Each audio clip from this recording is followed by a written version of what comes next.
Fala pessoal, tudo bem? Bom, hoje na nossa aula aí de desenvolvimento para Web 1, a gente vai falar um pouquinho mais aí sobre protocolo HTTP, sobre padrões Web W3C, sobre browsers, né, navegadores e editores HTML. Então, para começar, a gente faz essa simples pergunta aí, né? O que é World Wide Web ou a WWW? Então, de acordo aí com Forozan, que é um autor renomado aí de livros de livros a respeito de redes de computadores, né, ele coloca da seguinte forma: a WWW, né, World Wide Web, é um repositório de informações interligadas por diversos pontos espalhados ao redor do mundo. A WWW representa uma combinação única de flexibilidade, facilidade, transporte e recursos que facilitam a vida de seus usuários e que a distingue de todos os outros serviços oferecidos pela internet. Então, essa é a definição que Forozan ele coloca aí no livro dele. E como que se parece a web à primeira vista? Elas parecem uma estrada reta, sem quebra-molas, né? Então, assim, se a gente tiver num dia bom de acesso à conexão, que não tenha problema, a gente vai colocar aquele endereço, ele vai direto ali na nossa vista, né? Ele vai direto, já retorna, a gente entra, aperta o endereço, aperta Enter, e ele já aparece na nossa tela, né? A gente faz a leitura de um QR Code e o site já é carregado na nossa frente. A gente clica num botãozinho, faz o download e o download já chega aqui no nosso computador, no nosso celular. Mas será que realmente a web ela é algo assim mesmo, reto, o objetivo que a gente clica, né, e vai direto até o endpoint dela e retorna e a gente fica ali todo mundo feliz? Ou será que a web é um pouquinho mais complexa que isso? Bom, a web ela realmente foi desenvolvida para que ela tenha essa aparência para os usuários, né? Porque como a internet, né, a web ela é uma rede que, aberta, né, para receber todas as pessoas, então ampla, democrática. Então, se houvesse complicações, acabaria que as pessoas abandonariam a internet. Outras poderiam até tentar criar um outro modelo de internet, que aí eu não sei nem se assim, se elas conseguiriam fazer isso, dada a amplitude, né, da internet como a gente tem hoje em dia. Mas assim, mas com esse objetivo de ser ampla, de ser democrática, então muitas coisas que acontecem na internet, elas são transparentes para o usuário. Mas a gente que trabalha ali ligando alguns fiozinhos, programando as entranhas ali da internet, a gente sabe que não é bem assim. E aí, eu acho que a internet ela se parece um pouquinho mais com isso aqui. Então, esse exemplo que eu peguei aqui, né, é o sistema de metrôs de Microsoft, ó, o sistema de metrôs de Nova York. E aqui a gente tem então Staten Island aqui, né, Manhattan, o bairro do Queens, Brooklyn, e a gente tem um metrô completo aqui, né, o Bronx aqui do outro lado. E a gente tem aqui diversos nós aqui dentro desse ponto, né? Então, cada estação de metrô que a gente pode olhar aqui, a gente pode considerar essa estação como se ela fosse um nó. Então, a gente pode supor que a gente está nessa ponta aqui e que para a gente poder fazer uma requisição, então, até essa ponta aqui mesmo que está dentro de Staten Island aqui, né? Ela vai ter que percorrer diversos pontos aqui até o momento em que ela retorne. Então, na internet, apesar de isso parecer real, né, que as coisas elas vão e voltam em um instante, que elas vão direto, né? Então vai no destino, volta e está tudo certo. Não é bem assim. Normalmente, eu estou sendo até generoso com a internet comparando ela com esse mapa aqui. Então são muito mais pontos que tem, né? Entre uma requisição, no momento em que ela sai do computador, até o momento em que ela chega no destino dela. Mas, assim, a mágica que faz com que isso seja rápido, com que isso aconteça assim dessa forma que a gente gosta, né? Rápida, objetiva, o resultado vem. É uma mágica que ela é feita pelo protocolo TCP/IP, e aí um pouquinho mais acima dele também pelo protocolo HTTP. Então eles fazem essa mágica aí para que a gente não precise ficar se preocupando por onde que os nossos pacotes trafegam, o que eles estão fazendo, se os pacotes eles vão chegar inteiros até o destino deles, né? Se eles vão voltar também inteiros, se não vai ter perda de pacotes. Então, graças ao TCP/IP é o protocolo TCP/IP, né, é o Transport Control Protocol, né, e o Internet Protocol, que são os dois protocolos aí que fazem, então, toda essa magia em volta da internet. Vou explicar um pouquinho mais sobre eles para vocês, um pouquinho mais para frente. E aí, olha só, então, dentre outras coisas, né, a web, além daqueles pontos ali, né, a web também é composta de pacotes. Então, no momento em que a gente digita o endereço de um site, né, e que a gente dá o Enter, na verdade, no momento em que a gente se conecta à internet, né, no momento que o nosso computador é ligado, no momento em que a gente liga, pluga o modem na parede, a partir daquele momento já começam a trafegar pacotes através ali da internet. Às vezes eles vão ficar parados ali até o nosso provedor, né? Então vai ter aquela rotina de autenticação do nosso roteador, por exemplo, né? Até o momento em que ele seja autenticado e aí sim ele passa a ser, abre-se a grade, né? Para aqueles pacotes poderem acessar o mundo externo. Os computadores, os celulares, não é uma autenticação como a dos nossos roteadores, mas há uma autenticação também que ocorre ali, é verificada a nossa linha, tudo isso, né, para que a gente possa também acessar esse mundo.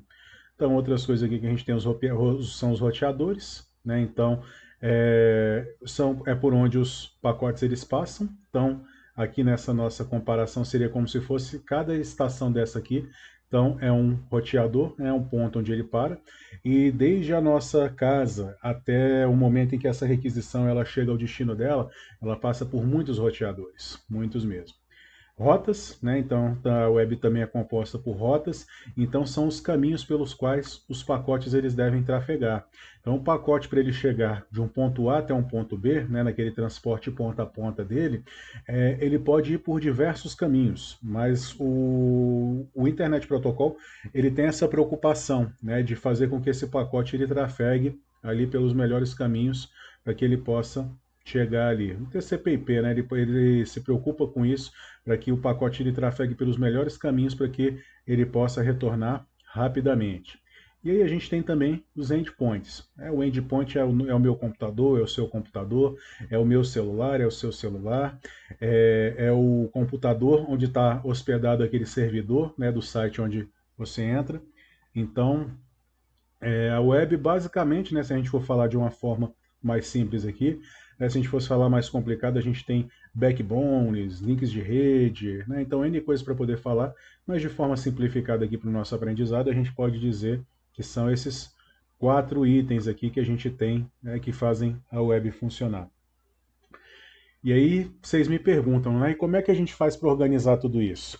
Então, para poder fazer esse controle, né, do tráfego de pacotes pelas rotas, e aí eles passando pelos roteadores, né, até o momento em que eles cheguem lá na ponta onde eles querem chegar, né, criou-se então o protocolo TCP/IP, né, que é o Transport Control Protocol, e o Internet Protocol. Né? E aí quais que são as funcionalidades de cada protocolo desse? Então, o TCP, ele opera na camada de transporte ali do modelo OSI. Imagino que vocês ainda vão estudar redes aí mais para frente, então vocês vão aprender ali as 7 camadas ali do modelo do modelo OSI, que é a camada física, link, camada de rede, transporte, o S é sessão, aplicação e apresentação. Então são essas 7 camadas aí que a gente tem dentro do modelo OSI. Já posso adiantar para vocês que o modelo OSI ele é um modelo conceitual. Então é um modelo que ele não saiu do papel. Então a gente tem esse modelo e basicamente tudo que a gente cria hoje de modelos de internet, né, de protocolos, a gente consegue baseá-los no modelo OSI, porque o modelo OSI ele é bem completo. Né? Então normalmente o que a gente cria está sempre previsto dentro daquelas 7 camadas ali do modelo OSI. Okay? E o Internet Protocol, né, que é o principal protocolo, e aí ele supervisiona então e controla a entrega de pacotes do nó atual até o próximo nó. Então o protocolo TCP, né, ele fiscaliza essa entrega do pacote de ponta a ponta. Então ele verifica se o pacote ele sai de uma determinada ponta e se ele está chegando até a outra. E o protocolo IP, não, ele vai verificando, ele vai fiscalizando somente se esse pacote saiu de um nó e ele chegou até o próximo nó. Na aula de rede vocês vão ver algo, por exemplo, como os protocolos UDP e o próprio TCP mesmo. Então, o protocolo TCP, ele tem uma garantia de qualidade, ele tem uma garantia de entrega. Então, quando a gente faz o acesso, por exemplo, a um site como o site do G1, né, o site do YouTube, por exemplo, sem abrir vídeo ainda, o protocolo TCP/IP, ele garante que esses pacotes eles vão chegar de forma correta, que no momento em que eles forem retornados ao nosso computador, eles vão ser ordenados antes de serem apresentados na nossa camada de apresentação, ok? E isso faz com que o site, da forma como a gente entra nele, então ele vai aparecer para a gente corretamente, ele não vai ficar bagunçado, não vai aparecer uma coisa em cima da outra, as letras dele não vão vir desorganizadas, nada disso. Então ele tem essa garantia de qualidade porque é importante que os pacotes eles cheguem até o destino dele, né? Então se o pacote se perder no caminho, ele vai solicitar novamente esse pacote, né, para poder estar complementando ele, ok? Então isso faz com que a página ela apareça da forma correta. Agora vamos supor aqui, então, um exemplo bom do TCP aqui em funcionamento é essa minha apresentação de PowerPoint que você vai baixar no seu computador mais tarde. Então você vai clicar nela, vai fazer o download vai ser executado corretamente, e com isso você vai conseguir abrir esse PowerPoint e ele não vai ter problema nenhum, ele vai funcionar perfeito, ele não vai estar corrompido. Então isso demonstra que o seu navegador ele recebeu os pacotes que ele conseguiu organizar utilizando o protocolo TCP e também o HTTP, e esse arquivo que você baixou ele vai ser montado corretamente. E o protocolo IP? O protocolo IP ele já não garante a qualidade. Então ele entrega que o pacote ele sai de um ponto até o próximo ponto, mas ele não garante que esse pacote vai chegar até o final. E aí você pode pensar assim, professor, mas então o protocolo IP é ruim. Não, ele não é ruim, porque tem certos serviços aqui dentro da internet que eles permitem que a gente faça o bom uso do protocolo IP. Então, um exemplo desse protocolo, um exemplo de uso desse protocolo é a gente fazer, por exemplo, uma conferência dentro do Google Meet. Então a gente vai estar ali conversando com os nossos colegas, mas em um determinado momento vai ter um atraso, de determinado momento vai ter um pulo, onde o colega ele está com a boca aberta e de repente ele já está com a boca fechada. São vídeos no YouTube. Então o protocolo IP, a principal garantia dele é velocidade. Então é a garantia de que aquele pacote, no momento em que ele sai ali da origem dele, ele vai chegar da forma mais rápida possível no destino. E talvez ele possa não chegar. Ele vem através de um fluxo, através de um stream. Então se houver a perda de um pacote, de um ou de alguns pacotes, essa perda ela não vai representar algo muito problemático, para a transmissão. Então, quando a gente está conversando com alguém, por exemplo, utilizando o Skype, utilizando o Google Meet, e a gente, por exemplo, escuta aquela voz metalizada, ou então a voz da pessoa a voz da pessoa falha, isso de certa forma é um indício da perda de pacotes. E essa perda de pacotes ela pode ter sido em qualquer lugar. Pode ser a nossa internet, que não está tão rápida, pode ter ocorrido no meio do caminho. Então, o Internet Protocol, o IP, ele tem também a funcionalidade dele dentro da internet. Então, a internet ela oscila entre esses dois mundos. Então, no momento em que a gente entra ali na página do YouTube, o YouTube ele vai carregar para a gente a página corretamente, tudo certinho, não vai dar nenhum pau, e nesse momento entra o protocolo, o TCP. E aí, no momento em que a gente começa a rodar um vídeo ali no YouTube, e a gente começa a receber aquilo ali, aquela transmissão até o nosso computador, ela já ocorre utilizando o protocolo UDP. Então, assim, o legal do desenvolvimento para a web é que a gente não precisa se preocupar com esse tipo de coisa. Então, os servidores, os navegadores que se preocupam com tudo isso, e a gente só vai ficar preocupado com a parte mais divertida, que é fazer o desenvolvimento do site, que é fazer o desenvolvimento dos sistemas, e o resto, o próprio site ele faz o controle disso. E até fazer uma comparação para vocês aqui. Vocês já pensaram? Se vocês abrissem o site do G1, por exemplo, e a notícia viesse toda errada, incompleta, faltando um pedaço, ia ser muito estranho, né? E por outro lado, se vocês entrassem no site do YouTube e o vídeo ele viesse assim, perfeitinho, do início ao fim, até numa conferência do Zoom mesmo, as vozes todas perfeitas, como se as pessoas estivessem falando uma ao lado das outras, em tempo real.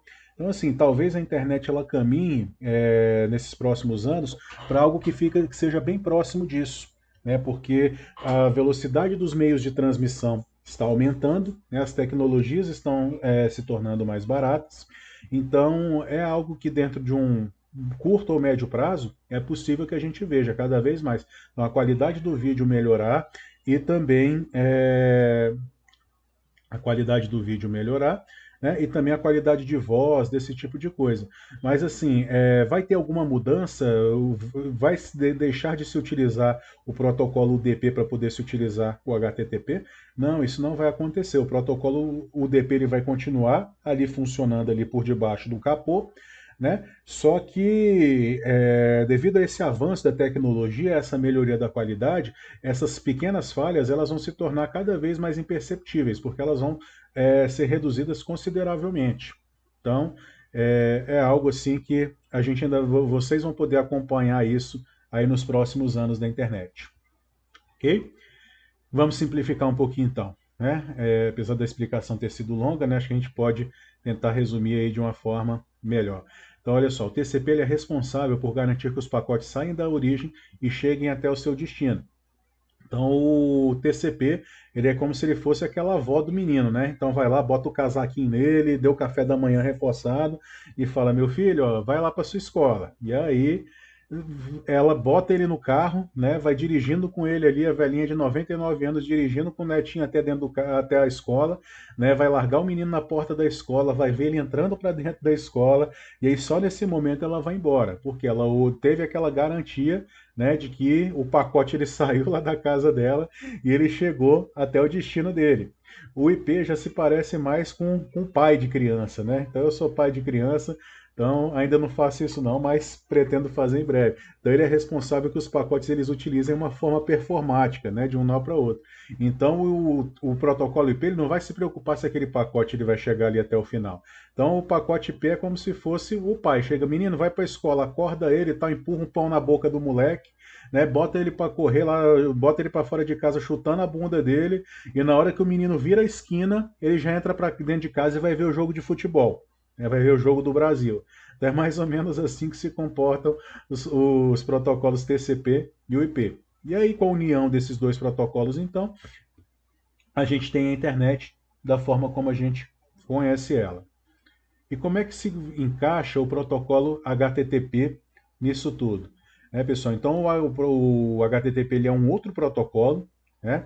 E aí ele é baseado em requisições e respostas. Então ele utiliza o TCP/IP, né, para ele poder fazer a transferência de hipertexto entre dois endpoints. E aí ele é utilizado principalmente para poder acessar dados dentro da web.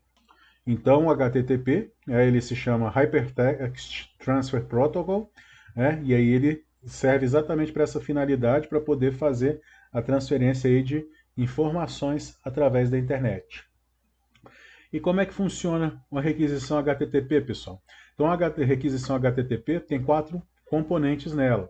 Né? Então, na requisição HTTP, a gente tem um cliente, a gente tem um servidor, a gente tem uma requisição e a gente tem uma resposta.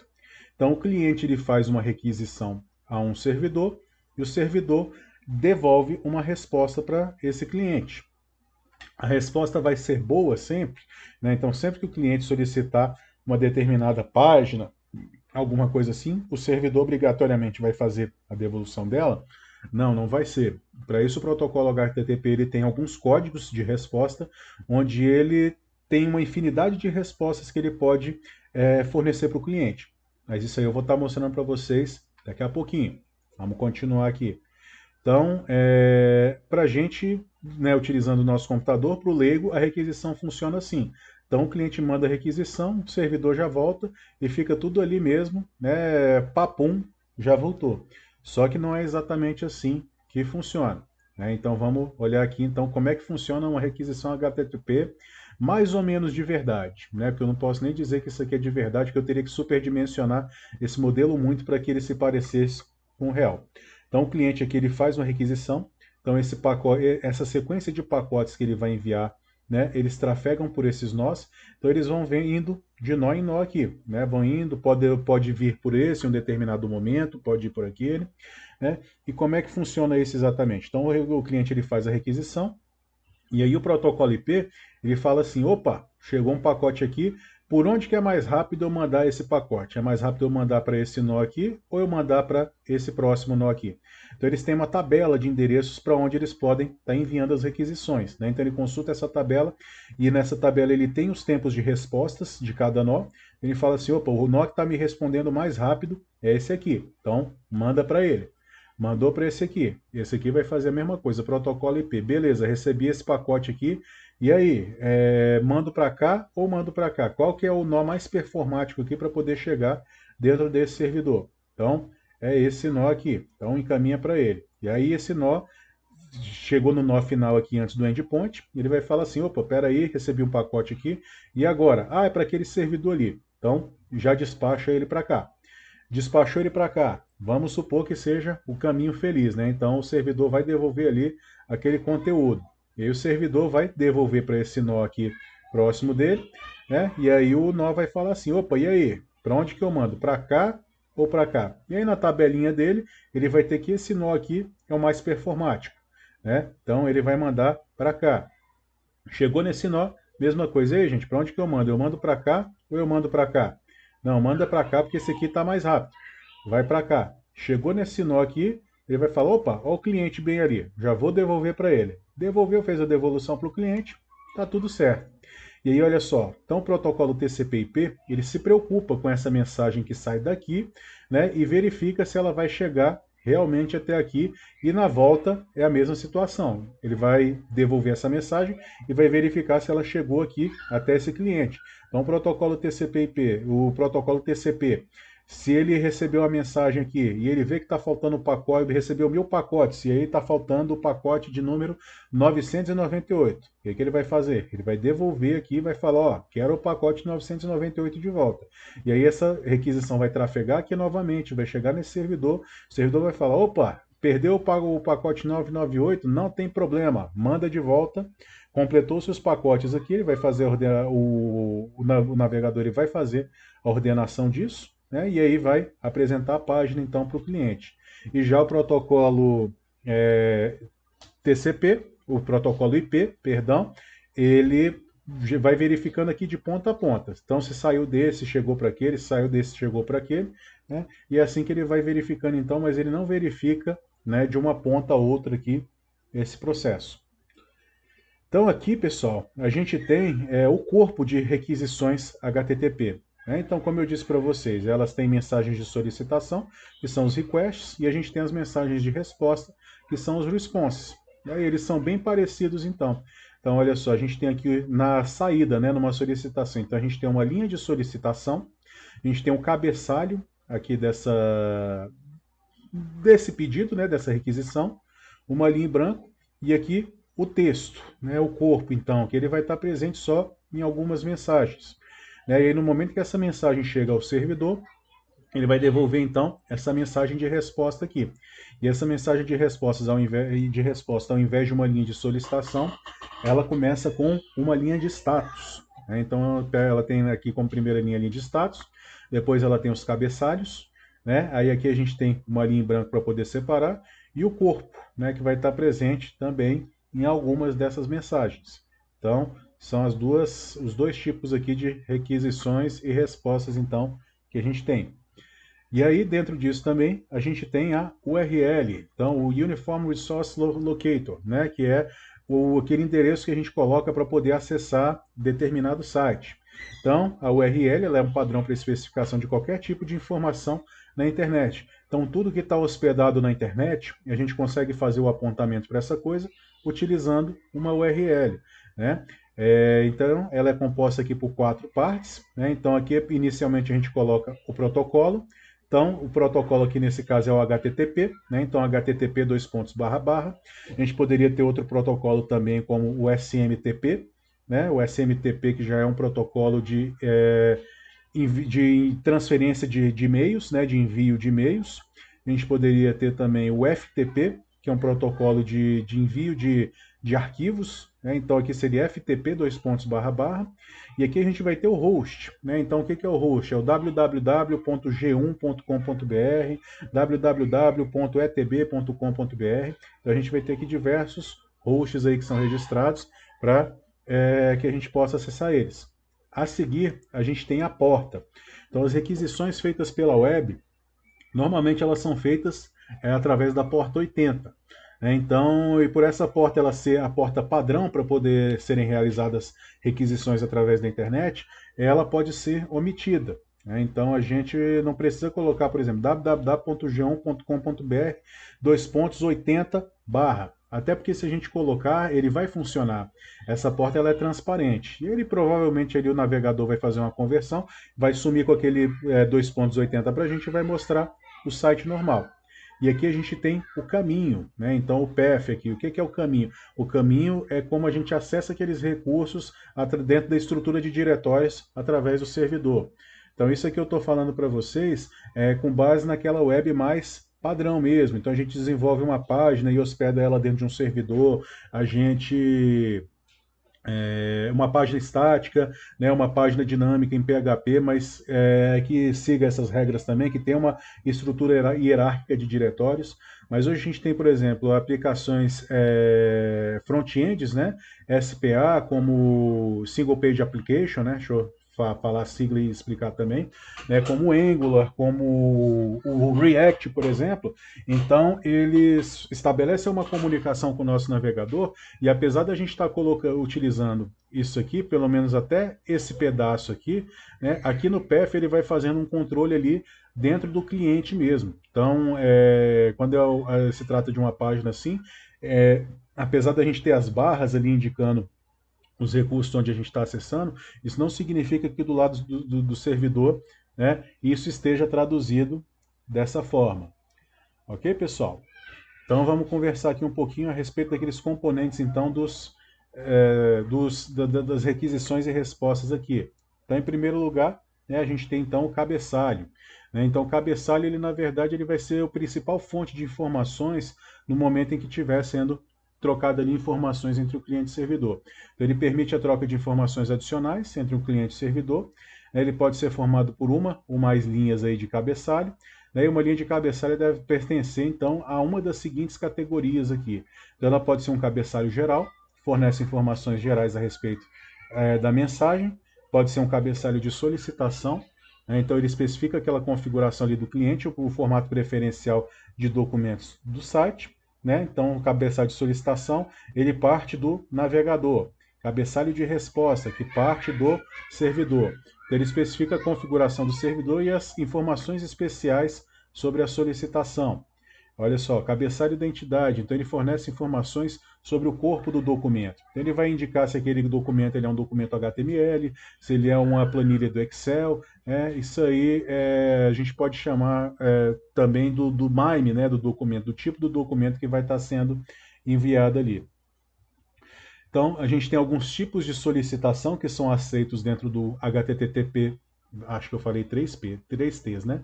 Então HTTP 3.1. Então a gente tem esses métodos aqui. O GET, né, que vai solicitar um documento então ao servidor. O RED, que vai solicitar informações sobre um documento, mas não o documento sobre si, então ele vai solicitar o cabeçalho. O POST, que ele envia informações do cliente para o servidor, e essas informações elas não vão estar visíveis, por exemplo, na URL, diferente do GET. A gente tem também o PUT, que ele vai enviar o documento do servidor para o cliente. O trace, que vai fazer o eco então de uma solicitação que chega, o connect, né, que é reservado, e o option, que aí ele vai solicitar detalhamento sobre as opções disponíveis. Os mais comuns da gente utilizar, pessoal, é o get, o head, o post e o put. Então, assim, principalmente quando a gente utiliza, faz uma comunicação utilizando o REST, né? Então, o trace, o connect, o option, eles não são usados normalmente.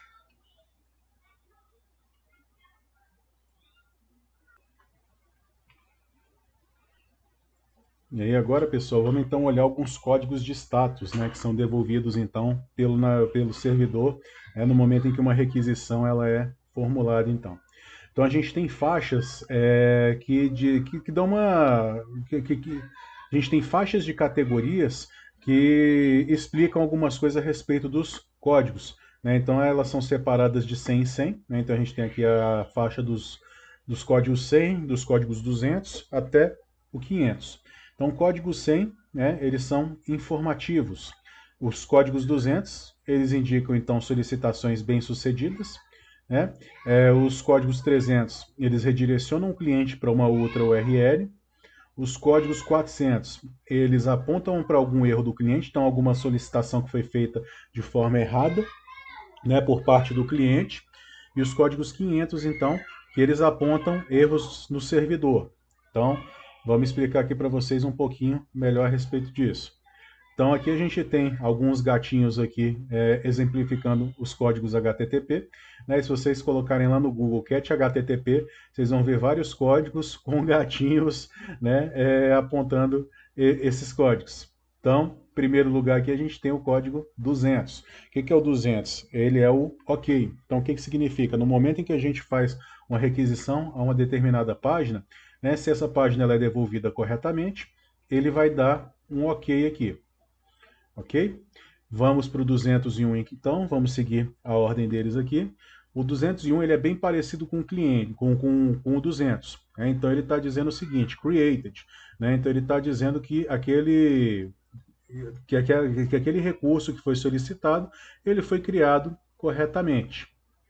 Código 204, no content. Então quando a gente acessa um determinado site, a página dele está em branco, não tem nada, ele vai devolver para a gente um no content lá dentro do cabeçalho da resposta HTTP. Aqui a gente tem então o código 400, né, que é o bad request. Então é uma requisição ruim que a gente faz para o servidor. A gente não formulou aquela requisição da forma correta. Isso acontece, por exemplo, em serviços REST. Então a gente faz uma requisição, só que a gente acessa o endereço errado, por exemplo, né, a gente coloca um parâmetro errado. Então, o ideal é que a gente configure isso dentro do servidor para que seja devolvida uma bad request. Ok? Temos aqui também o 401, unauthorized, né, que ele basicamente ele está dizendo para a gente o seguinte, ó, você não está autorizado a acessar esse recurso. Então, entre com seu login, entre com a sua senha, faça seu login para poder aparecer isso corretamente.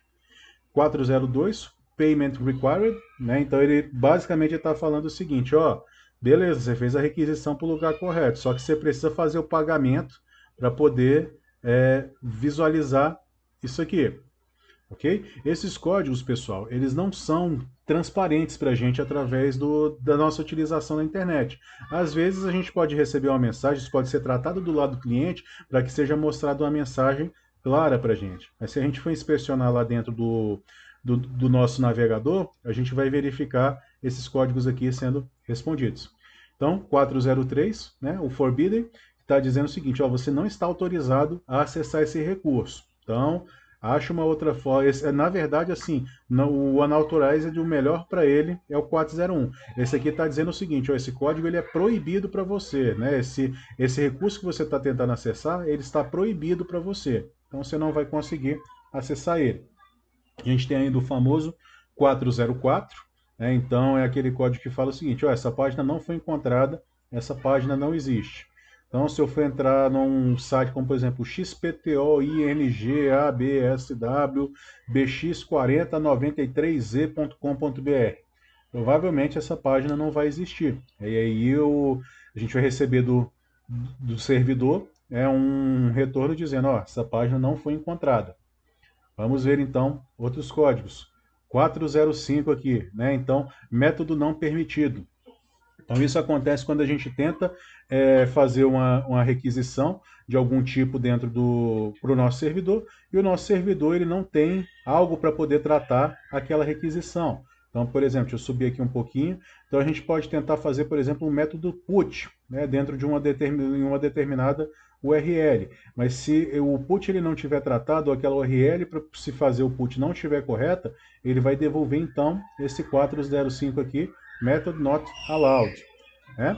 E aí aqui por último, a gente tem então um código aí que ele assombra os desenvolvedores web aí pelo Brasil e pelo mundo, que é o erro 500 então, né? Então, internal server error. Então, basicamente ele está falando aqui o seguinte, ó, deu erro no servidor, deu pau. Isso aí normalmente é uma aplicação que não está funcionando adequadamente, e tem algum bug, que foi feita alguma coisa errada, né? Um erro que não foi tratado adequadamente. Então, quando isso acontece, a gente recebe aqui esse erro 500 aqui de erro interno do servidor. Então, no momento em que a gente acessa o servidor e se tem algum erro de execução dentro do código dele ali, que ele estava programado para poder executar, né, ele devolve para o navegador informando, ó, rolou um erro aqui, então não espere grande coisa de mim não, ok? Todos esses códigos, na verdade, que eu passei para vocês, né, são códigos que são devolvidos do servidor para o computador e dando alguma explicação a respeito disso. Ok, pessoal?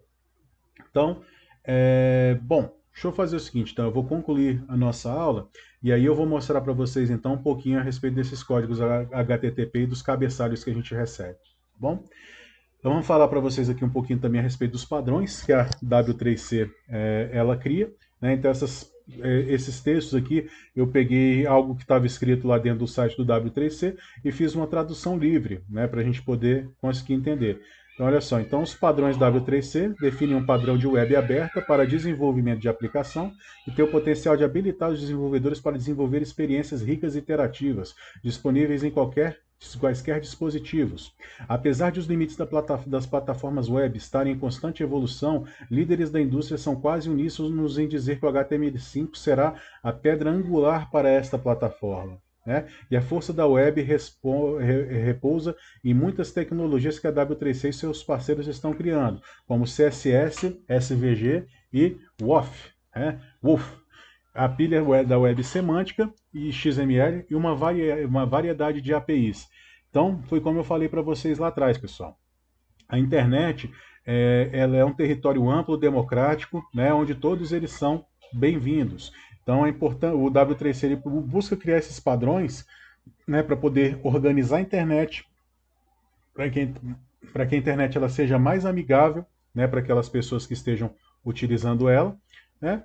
E aí, algo que é consenso entre a indústria foi a respeito da evolução que o HTML5 fez na internet. Então, o HTML4 ele também foi revolucionário, só que na época dele, e o HTML5 ele trouxe muitas coisas novas e que realmente assim garantem que a vida do HTML ainda será longa aí, né, dentro dessa apresentação de conteúdos através da internet. E aí a força da web ela repousa, né, em muitas tecnologias, e aí que a W3C e os parceiros dela estão criando. Então, como CSS, que são os Cascading Style Sheets, né, então são as folhas de estilo para HTTP. O SVG, que é um formato então para que a gente possa criar imagens vetoriais dentro do nosso navegador. Né? Então, antigamente no HTML4, por exemplo, a gente não tinha esse suporte ao SVG. Né? O WOF, agora eu não estou lembrado do que é o WOF. Vamos visualizar aqui o que é o WOF. Né? E a forma que se fala é como se fosse um cachorro latino em inglês mesmo, é WOF. Então, deixa eu entrar aqui rapidamente. Pronto, então olha só, pessoal. Web Open Font Format. Então, o que é isso? É um formato aberto, são fontes de formato aberto, né, para a internet. Então, olha aqui o cachorrinho fazendo WOF. Né? Então, são fontes para serem utilizadas dentro de página web. Vamos dar uma olhada aqui na Wikipedia, então. Olha só, então, o Web Open Font Format é um formato de fonte para utilização em páginas da web. Arquivos WOF são OpenType e são fontes OpenType e TrueType, com formato específico e compressão aplicada e dados e metadados adicionais em XML. Então, seus dois objetivos principais são, primeiro, distinguir arquivos de fontes próprios para a web, né, de arquivos de fontes para uso em aplicações desktop, né, através de instalação local. E o segundo é reduzir a latência de fontes na web, né, quando fontes são transferidas de um servidor para um cliente, de um servidor para um cliente através de uma conexão de internet. Então, o que acontece? Isso eu vou conversar com vocês mais para frente nas nossas aulas de HTML. As fontes, né, a gente pode instalar diversas fontes no nosso servidor para que elas apareçam no nosso cliente, né? Então a gente pode pegar uma fonte bem bonita lá que a gente achou e colocar ela no nosso navegador, mas a gente não vai ter a certeza absoluta de que essa fonte ela vai aparecer lá para o nosso cliente, porque muitas vezes esse cliente ele precisa que a fonte esteja instalada dentro da máquina dele. Ok? Então, esse formato WOF, ele vem com esse objetivo, então, de tentar reduzir Isso, né, para que as fontes utilizadas elas sejam apresentadas tanto no site da web, né, para que ele se mantenha fidedigno a como ele foi criado e que ele apareça corretamente ali do lado daqueles clientes, ok? Então vamos voltar aqui, pessoal, e vamos ver então alguns padrões aqui, né, da W3C.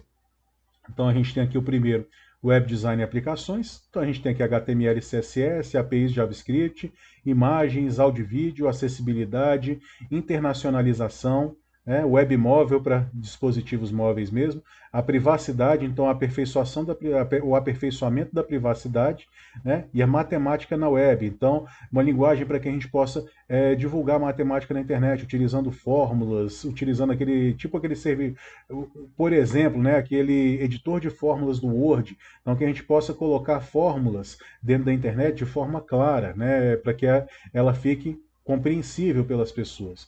Então, web dos dispositivos, né? Então web móvel, navegação por voz, né? Para aquelas pessoas que talvez não saibam escrever, né? Tenham alguma deficiência visual, né? Independência de dispositivos e adaptação de conteúdo. Então, é uma web onde as páginas elas são adaptáveis para os conteúdos, né? Então, os conteúdos eles vão aparecer de forma correta ali. Acesso multimodal, então a gente vai poder acessar a web através de múltiplas formas, né? E Web TV. Então, a gente conseguia acessar a internet, a web, através da TV. Arquitetura web. Né? Então, princípios arquiteturais, identificadores, protocolos, metaformatos, então formatos que eles sejam amplos e que eles sejam compatíveis, internacionalização. Então, eu acho bem interessante, pessoal, falar para vocês aqui um pouquinho a respeito desses dois pontos aqui, internacionalização e acessibilidade. Então, é muito importante, né, para que os sites eles se tornem democráticos, acessíveis, né, que haja alguma forma de esses sites serem traduzidos para várias linguagens da forma mais simples possível. Né? Então, a W3C ela trabalha em meios para poder estar fazendo isso. Hoje, com a evolução dos tradutores web, né, isso é algo que está bem próximo aí de acontecer. Ok? E acessibilidade. Acessibilidade é para que realmente pessoas que detenham determinadas limitações, elas consigam acessar os sites da internet sem nenhum problema. A internet ela não pode ser restrita somente a um grupo de pessoas, ela tem que ser ampla, tem que estar aberta para todos. Ok? Web semântica, né? Então web semântica aqui com dados ligados, vocabulários, consultas, inferência e aplicações verticais. O que é web semântica? A web semântica é uma iniciativa da W3C para poder organizar melhor a internet. Então, a internet hoje ela cresce de forma desordenada, de forma desorganizada. Então, a web semântica é uma iniciativa que busca fazer com que os navegadores eles tenham uma certa capacidade de fazer a distinção de determinados sites dos conteúdos deles, né? Para que esse acesso, então, a determinados conteúdos ele seja mais assertivo, ok? Tecnologia XML. Então aqui o XML que a gente tem, né, para poder fazer comunicação, transmissão de dados, que é muito utilizado aí. Né? Então a gente tem o XML básico, né, um intercâmbio eficiente. Eu não sei se de repente até o XML talvez ele seja substituído pelo JSON, né, que é um formato mais simples, mais fácil de ser compreendido, que trafega mais rápido que o XML. Né? Vamos aguardar aí as cenas dos próximos capítulos. A gente descobrir o que vai acontecer. Então aqui no XML, esquema, segurança, transformação, consulta, componentes, processamento e internacionalização. Então são as tecnologias aí voltadas para o XML. Web de serviços, né? Então hoje a gente já tem serviços sendo prestados dentro da internet, mas isso pode avançar ainda mais. Então o que isso prevê? Pagamentos, né? Então a gente poder fazer pagamentos através de outros meios, né? Pagamentos com mais segurança, pagamentos em sites internacionais, né? De forma clara, como se a gente estivesse pagando, por exemplo, aqui no Brasil. Então, são objetivos aqui da pesquisas, avanços que serão introduzidos ainda pela W3C. E aí, navegadores e ferramentas autorais, né? Então, navegadores e players de mídia. Então, aquele auxílio para que os navegadores eles possam evoluir acompanhando a internet, e os players de mídia, né? Para que eles possam executar aqueles conteúdos de vídeo, por exemplo. Né? E aí, ferramentas de autoria e mídia social. Então, são aquelas ferramentas onde a gente vai criar o nosso conteúdo. Então, eles fomentam isso também. Ok, pessoal? Então, aqui, a gente tem aqui alguns navegadores web. Então, o Chrome é um navegador para a internet, Mozilla Firefox é um navegador para a internet, né? O Safari dos dispositivos Apple aí é um navegador para internet e o Microsoft Edge, esse não é um navegador para internet. Nem ele, nem o Internet Explorer.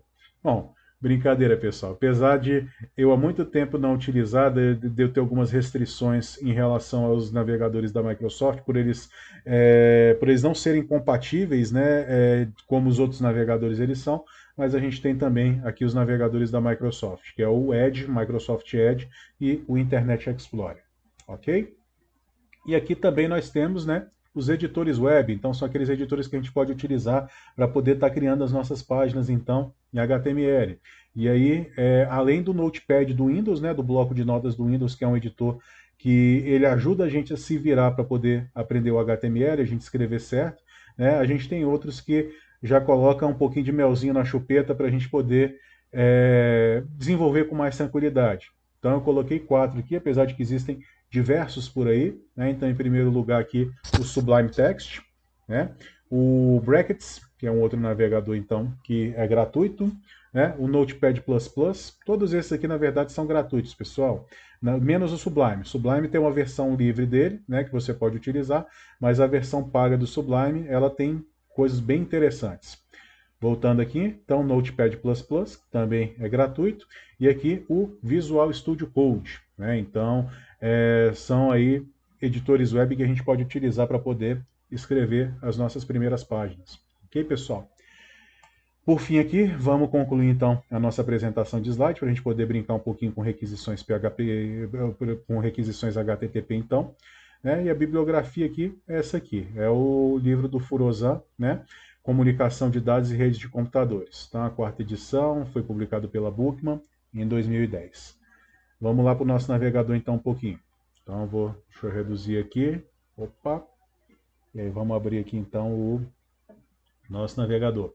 Então, olha só, já vou dar um F12 aqui nessa página da Wikipedia, né? E aí eu vou vir aqui então em rede. Então, olha só, vou dar um F5 aqui nela. E aí, olha só, pessoal, no momento em que a gente faz uma requisição à internet, a uma página, né? A quantidade de coisas aqui que são carregadas. Então, olha só. Então, aqui a gente tem essa página 200 aqui, né? Essa mensagem 200 dizendo que a requisição foi ok. Né? E aqui a gente tem aqui esses 304, né? Que é o Not Modified. Então, ele está mostrando aqui esses recursos que eles já estavam carregados aqui em cache. Vocês estão vendo aqui? Então, olha só. Então, aqui ele diz para a gente os dados que foram transferidos, né? E aqui ele fala se esse dado ele já estava no nosso computador ou se ele já estava cacheado, né? Vamos falar assim, se já estava dentro do cache do nosso navegador. Como eu já tinha acessado aqui antes, né? Então esses dados eles estavam cacheados. Olha só, aqui eu tenho esse aqui que foi carregado, né? Então aqui provavelmente é a imagem, né? Vamos ver aqui, ó, file web open format, então o tipo dele é HTML. Vamos olhar aqui então o conteúdo dele. Então olha só, aqui é o conteúdo da página mesmo que nós temos. E aqui a gente tem então os cabeçalhos. Então, olha só o que é enviado aqui para a gente dentro do cabeçalho. Então aqui ele deu um status 200 de ok, aqui ele coloca a versão então do HTTP aqui, a quantidade de bytes transferidos, né? E aqui a gente tem então outras informações aqui. Então olha só, aqui aqueles cabeçalhos mesmo para poder falar a respeito do conteúdo, né? Então olha só aqui a gente tem então o response headers aqui, né? Que são os cabeçalhos de resposta, aqui os cabeçalhos de requisição, né? E aí, olha só, então aqui a gente tem várias informações aqui. Então eu não vou entrar nesse detalhe aqui com vocês disso aqui, mas, por exemplo, no momento em que a gente encaminha que a gente manda uma requisição para essa página, ele fala através disso aqui, ó, fala, ó, aqui a linguagem é português brasileiro. Então, isso aí, se a página ela identificar que se ela tiver uma versão em português brasileiro, né, ela for internacionalizada, ela vai mostrar para a gente. Vamos ver aqui se tem alguma informação interessante aqui. Então, olha só, a data da última modificação então desse arquivo aqui. Então, olha só, então foi no dia 26 de outubro, né, hoje, curiosamente, né, às 3h01 da manhã. Então, às 3h01 da manhã, isso aqui foi modificado de alguma forma. Né, a codificação aqui, né, então, olha só, aqui que interessante. Eu falei aqui, ó, se tiver em português, me mande em português. Mas aqui ele está me devolvendo um conteúdo em inglês, porque ele não tem em português. Né, aqui a gente tem, então, o controle do cache, né, a idade dessa página aqui em milissegundos aqui no nosso navegador, né? E aqui a gente vai tendo outras coisas. E a gente pode sempre olhar aqui, né, como é que está aqui então a nossa requisição aqui, como é que ela funcionou. E olha só, aqui nesse Initiator aqui, ele mostra para a gente então, né, qual que é o conteúdo disso. Então olha só, que a gente tem então aqui o texto, né, que a gente tem uma folha de estilos. Então se a gente vier aqui no response aqui, a gente vai ver então o corpo desse arquivo nosso CSS. A gente vê aqui, a gente tem um arquivo JavaScript, aqui outra folha de estilo, aqui um image set, né, que ele coloca aqui pra gente essa imagenzinha aqui, que ela deve ter sido carregada em algum lugar aqui dentro da nossa página. Aqui a gente tem ó, mais imagens, ele vai colocando aqui pra gente, né, aqui ele falando que carregou aqui uma página do HTTP, né, então houve aqui um processamento, e esse processamento ele encaminhou para a gente, então, uma imagem SVG. Né? E aqui a gente tem, por exemplo, um arquivo JSON, que eu falei para vocês aí que é um forte candidato para poder substituir aí o XML, né, dentro dessa proposta do W3C de facilitar os meios de comunicação. Então vamos entrar em uma outra página aqui, pessoal, que eu nunca entrei. Vamos pensar aqui, deixa eu só ver aqui. Então, www. Deixa eu ver, UML. Deixa eu só fazer a limpeza disso aqui. Vamos ver aqui, vou inventar um endereço aqui, uml.com.br. Então, olha só, ele está buscando aqui essa página, né? Então, os nossos pacotes estão indo, tá? Vamos tirar o HTTPS aqui, às vezes, que pode ser por causa disso. Então, vamos lá, www.uml.com.br. Pois é, será que... Olha só, aí ele já está carregando aqui um documento para a gente, mas ele está... Então, olha só, então, opa, estamos tendo problemas para encontrar esse site, então vamos dar uma olhada aqui, né, o que apareceu aqui no cabeçalho aqui para a gente. Então, olha só, foi transferido, então, 0 bytes, né, porque essa página aqui não foi encontrada. Ok, vamos ver aqui as informações aqui a respeito dela, get UML aqui. Deixa eu tentar mais uma vez aqui, ver se ele... Deixa eu colocar aqui um www.xpto1xwzsw499.com. Vamos ver aqui. Então, olha só, aqui ele mostra pra gente, né, que não foi possível, então, encontrar esse site. Eu estou procurando aqui Na verdade, como ele não encontrou, né, então ele não vai devolver aqui uma requisição 404. Né, então, porque essa requisição 404 ela é configurada dentro do site, né, para que seja devolvida, então, dizendo que aquele recurso não está disponível. Então, deixa eu acessar agora aqui um outro site, então. Então, engenharia de software.com.br. Vamos ver se eu dou sorte agora. Vamos limpar aqui.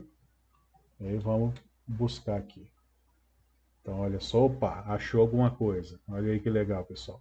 Então, olha só. Então, aqui a gente vê, né, que ele é a primeira vez que a gente está acessando esse site. Então, olha só, aqui, por exemplo, o logo do site, né, olha aqui, ele deu um 404 para a gente, dizendo, ó, isso aqui não existe não, amigo. Por quê? Porque o servidor está configurado para poder fazer isso. E aí, se a gente vier aqui, então, olha só, quer ver, cadê a rede? Está aqui. Então, olha só, tudo aqui foi transferido. Vocês estão vendo? Nada foi cacheado, porque não tinha nada aqui, né, já pré-carregado aqui no site.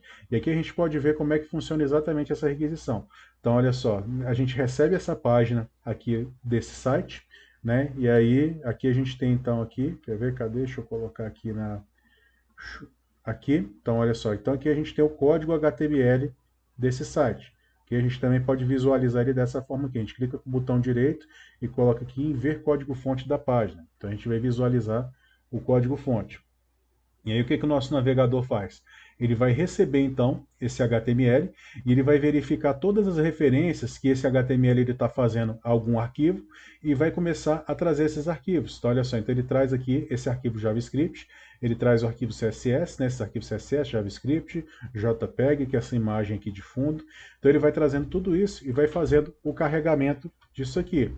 E aí nesse momento aqui que ele faz o carregamento de tudo isso, é o momento em que ele vai apresentar para a gente na tela, né, essa ele vai dar um flush para a gente, né? Então ele vai mostrar aqui para a gente. Então, se a gente tiver numa conexão um pouquinho mais lenta, a gente vai conseguir visualizar, né, vários flushes que ele vai dando na página e que ele vai mostrando para a gente. Então, que o navegador vai mostrando para a gente o conteúdo que está aqui. Bom, pessoal, é isso então que eu queria mostrar para vocês.